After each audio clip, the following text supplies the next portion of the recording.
KSRTCയെ സംബന്ധിച്ച് ശമ്പളം നൽകുന്നതും വാർത്തയാകുന്ന ഒരു സ്ഥാപനമാണ് എന്നുള്ളത് കേരളത്തിലെ പൊതുസമൂഹത്തിന് മുഴുവൻ അറിയാവുന്നൊരു കാര്യമാണ്.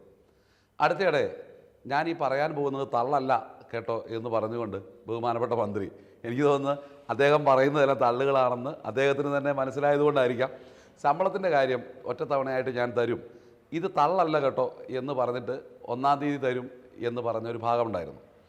7 വർഷമായി നമ്മളൊരു കോവിഡിൻ്റെ കാലം തൊട്ട് ഇങ്ങോട്ട് സർക്കാരാണ് KSRTC ജീവനക്കാർക്ക് ശമ്പളം കൊടുക്കുന്നത്. ഗവൺമെൻറ്റിൽ നിന്ന് തന്നെ ധനകാര്യ വകുപ്പ് മന്ത്രി ശ്രീ KN ബാലഗോപാലും ഞാനും അതോടൊപ്പം മുഖ്യമന്ത്രിയും പങ്കെടുത്ത യോഗത്തിൽ മുഖ്യമന്ത്രിയുടെ നേതൃത്വത്തിൽ ആ യോഗം നടന്നു. ഇതിലെ നിർദ്ദേശങ്ങൾ നമ്മൾ മുമ്പോട്ട് വെച്ചു.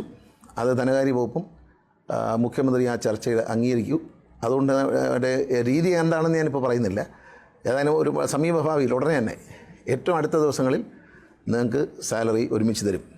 അത് ആ വിഷമം പരിഹരിക്കാൻ കഴിഞ്ഞ ഒത്തിരി സന്തോഷമുണ്ട്. മുഖ്യമന്ത്രി അക്കാര്യത്തിൽ നമ്മൾ നന്ദി പറയേണ്ട മുഖ്യമന്ത്രി അടുത്താണ്. അദ്ദേഹത്തിനോട് ഞാൻ പറഞ്ഞ ആശയം കേൾക്കുകയും അദ്ദേഹം തന്നെ അതിൻ്റെ പേരിൽ ധനകാര്യമന്ത്രിയും മറ്റെല്ലാ ഉദ്യോഗസ്ഥരെയും ഉയർന്ന ഉദ്യോഗസ്ഥരെയും വിളിച്ച് അദ്ദേഹത്തിൻ്റെ ചേംബറിൽ നിന്ന് തന്നെ അദ്ദേഹം അത് മീറ്റിംഗ് നടത്തുകയും നമുക്ക് അനുകൂലമായൊരു തീരുമാനം, വളരെ പോസിറ്റീവായുള്ള തീരുമാനം ഉണ്ടാക്കാൻ കഴിഞ്ഞു. എല്ലാവരും ഒരു കാര്യം പറയാനുള്ളൂ, എല്ലാവരും ഇതൊക്കെ റെഡിയാക്കി. ഇനി എല്ലാവരും സഹകരിക്കുക. പൈസ തരും. എൻ്റെ താഴോട്ട് വരുമ്പോൾ ആരെങ്കിലും ഫേസ്ബുക്കിൽ ഇടുന്നത് പൈസ തന്നിട്ട് വാ എന്നൊക്കെ പറയും. തരാതെ തള്ളുന്ന ആളല്ല ഞങ്ങൾ സത്യം തന്നെ പറയുള്ളൂ. ഇടതുമുന്നണി സർക്കാർ തള്ളിയിട്ട് ആളാവേണ്ട കാര്യം ഞങ്ങൾക്കില്ല. ഇതിപ്പം എല്ലാ മാസവും 1-ാം തീയതി ഉണ്ടല്ലോ എന്നുള്ള ഹാസ്യാത്മകമായിട്ടുള്ള തമാശകളൊക്കെ പുറകെ വന്നു. എങ്കിലും എനിക്ക് സമയം തരൂ എന്നുള്ള മന്ത്രിയുടെ വാക്കിനെ നമ്മൾ വിശ്വസിക്കുകയും ചെയ്തു. ഇപ്പോൾ സുദീർഘമായ ചർച്ചകൾ ഏതാണ്ട് എനിക്ക് തോന്നുന്ന ഒരു 4 മാസം മിച്ചമായി മന്ത്രി ഈ കാര്യത്തെക്കുറിച്ച് പറഞ്ഞിട്ട്. ഏതായാലും 4 മാസമായി ഈ കാര്യത്തെക്കുറിച്ച് വളരെയധികം ഗഹനമായ ആലോചനകൾ നടത്തിക്കൊണ്ടിരിക്കുന്ന മന്ത്രി അടുത്തിടെ ഈ 1-ാം തീയതി ഒന്നിച്ച് ശമ്പളം തരുന്നതിൻ്റെ ഒരു വിശദാംശം പറയുകയുണ്ടായി. ആ വിശദാംശത്തിൽ കേരള ബാങ്കുമായി ചേർന്നുകൊണ്ട് ശമ്പളം വായ്പയായി കേരള ബാങ്കിൽ നിന്ന് എടുക്കുകയും ആ ശമ്പളം വായ്പ എടുത്തിട്ട് ആ വായ്പ ഒറ്റക്കെടു ശമ്പളമായി തരുവാൻ വേണ്ടി 100 കോടി രൂപ വീതം 10% പലിശയ്ക്ക് വായ്പയ്ക്ക് എടുത്തിട്ട് നൽകുക എന്നുള്ളൊരു ലക്ഷ്യമാണ് ഇപ്പോൾ നടപ്പിലാക്കാൻ പോകുന്നത് എന്നാണ് പത്രമാധ്യമങ്ങളിലൂടെ മന്ത്രി പറഞ്ഞതായിട്ട് അറിയാൻ സാധിക്കുന്നത്. നമുക്കിതിന് തൊട്ടു മുമ്പുള്ള ഒരു അനുഭവം, ഹൈക്കോടതിയുടെയും സുപ്രീം കോടതിയുടെയും വിവിധങ്ങളായ ഉത്തരവുകൾ കൊണ്ട് പെൻഷൻകാരായിട്ടുള്ള ആളുകൾ ജീവിതത്തിൽ ദുരിതമനുഭവിക്കുകയും ആത്മഹത്യ ചെയ്യുകയും അവരുടെ ശവശരീരങ്ങൾ വെച്ചുകൊണ്ട് സെക്രട്ടേറിയറ്റ് പഠിക്കൽ നിയമസഭാ മാർച്ചിലേക്കും സെക്രട്ടേറിയറ്റ് പഠിക്കലെ സമരവും ഒക്കെ നടത്തിയ കോലാഹലങ്ങളുടെ പശ്ചാത്തലത്തിലും ബഹുമാനപ്പെട്ട സുപ്രീം കോടതിയുടെ ഉത്തരവിൻ്റെ അടിസ്ഥാനത്തിലും പെൻഷൻ കൊടുക്കുവാൻ തീരുമാനിക്കുമ്പോഴും KSRTCയുടെ പെൻഷൻകാരെ ഒറ്റുകൊടുത്തുകൊണ്ടും KSRTC ഒറ്റുകൊടുത്തുകൊണ്ടും പെൻഷൻ സഹകരണ ബാങ്കുകൾക്ക് ലാഭകരമാകത്തക്ക രീതിയിൽ സഹകരണ ബാങ്കിലൂടെ അഴിമതി നടത്തുവാൻ പറ്റത്തക്ക രീതിയിൽ സഹകരണ ബാങ്കിൽ നിന്നും ലോൺ എടുത്തുകൊണ്ട് പെൻഷൻ നൽകുന്ന ഒരു നിലപാടാണ് സ്വീകരിച്ചത്. അടുത്തിടെ വന്നൊരു പത്രവാർത്തയിൽ ഞാൻ വായിക്കാം. KSRTC പെൻഷൻ നൽകുവാൻ സഹകരണ ബാങ്ക് വായ്പയെ ആശ്രയിച്ചപ്പോൾ പലിശ ഇനത്തിൽ 300 കോടി രൂപയുടെ അധിക ചെലവുണ്ടായി എന്നൊരു വാർത്ത. ഞാൻ ആ വാർത്ത നിങ്ങളെ കാണിക്കാം. ഏതായാലും 2018 ഫെബ്രുവരി മുതൽ ഈ സഹകരണ ബാങ്കുകൾ വഴി പെൻഷൻ നൽകുകയും സഹകരണ ബാങ്കുകൾ വഴി പെൻഷൻ നൽകുന്നതിൻ്റെ പലിശ ഇനത്തിൽ 300 കോടി രൂപ സഹകരണ ബാങ്കുകൾക്ക് നൽകേണ്ടി വരുന്നൊരു സ്ഥിതിയുമുണ്ടായി. 100 കോടി രൂപ പ്രതിമാസം ഈ കേരള ബാങ്ക് വഴി എടുത്തിട്ട് KSRTCയിലെ ജീവനക്കാർക്ക് ശമ്പളം നൽകുമ്പോൾ ഈ കേരള ബാങ്കിന് ലഭിക്കുവാൻ പോകുന്നത് ഏകദേശം 10 കോടി രൂപ ഒരു മാസത്തെ പലിശ ഇനത്തിൽ ലഭിക്കുകയാണ്. ഈ പലിശ ഇനത്തിലെ കുടിശ്ശിക വരുന്ന തുക സർക്കാർ ധനസഹായം ലഭിക്കുന്ന മുറയ്ക്ക് പലിശ ബാങ്കുകൾക്ക് നൽകുകയും ചെയ്യും എന്നാണ് പറയുന്നത്.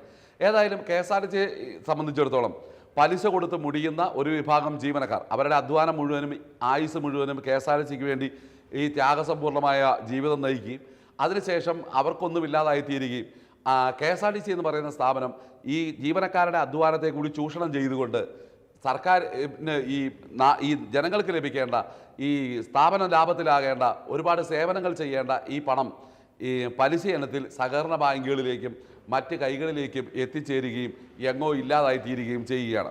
ഇതിനിടയ്ക്ക് ഈ പത്രവാർത്തയോടനുബന്ധിച്ച് വന്ന മറ്റൊരു വാർത്ത, കൊട്ടിഘോഷിക്കപ്പെട്ട് KSRTCയിൽ SBI ബാങ്കുകളുടെ കൺസോർഷ്യത്തിൽ നിന്നും എടുത്തിട്ടുള്ള 3100 കോടി രൂപ UDF ഗവൺമെൻറ് കാലഘട്ടത്തിൽ ബഹുമാനപ്പെട്ട തിരുവഞ്ചൂർ രാധാകൃഷ്ണൻ സാറ് മന്ത്രിയായിരിക്കുമ്പോഴാണ് ബാങ്ക് കൺസോർഷ്യത്തിൽ നിന്നും ഒന്നിച്ചൊരു തുകയെടുത്ത് KTDFCയുടെ തുക അടച്ചു തീർക്കുകയും അതുവഴി KSRTCയുടെ ഉന്നമനത്തിനായി ബാക്കി തുക വിനിയോഗിക്കുകയും ചെയ്യുക എന്ന ലക്ഷ്യത്തോടു കൂടി ആദ്യമായി ബാങ്ക് കൺസോർഷ്യത്തിൽ നിന്നും പലിശയ്ക്ക് പൈസ എടുക്കുന്നത്.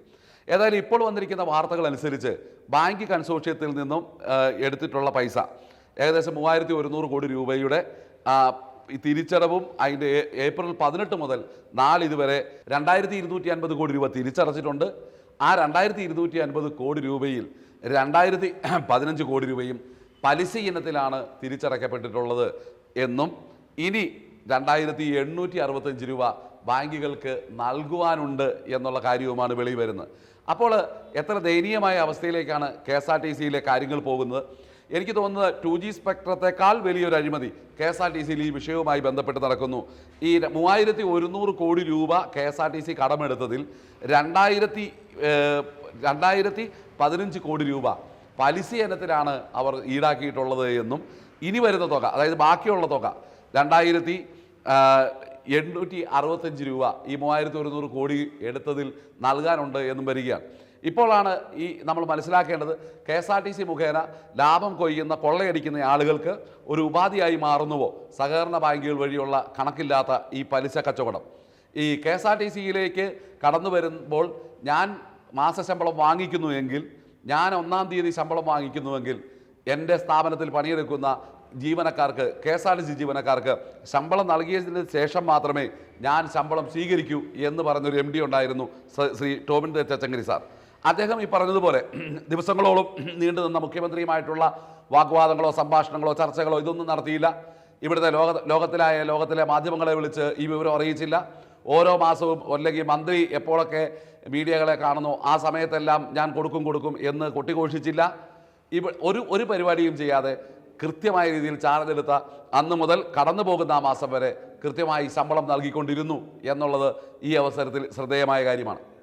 ഏതായാലും എൻ്റെ കയ്യിൽ KSRTC രക്ഷിക്കുവാൻ മാന്ത്രിക വടികളില്ല എന്ന് പറഞ്ഞ മുൻ മന്ത്രിമാർക്ക് മുമ്പിൽ എന്തോ മാന്ത്രികത്വം കാണിച്ചിട്ടാണോ ടോമിൻ തച്ചങ്കരി സാറ് ശമ്പളം നൽകിയത് എന്നുള്ളതാണ് ചിന്തിക്കേണ്ടിയിരിക്കുന്നത്.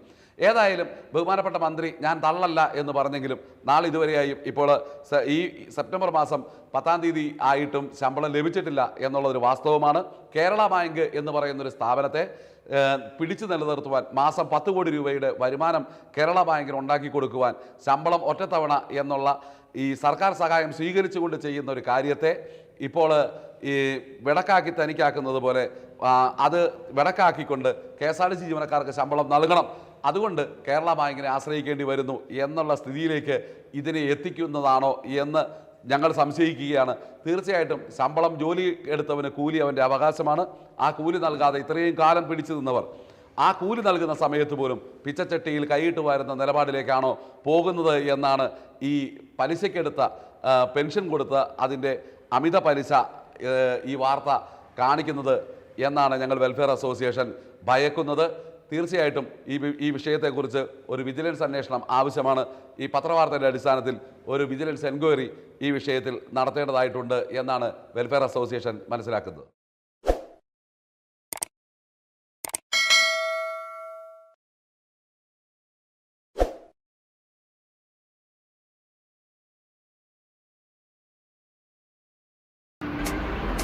Thank you.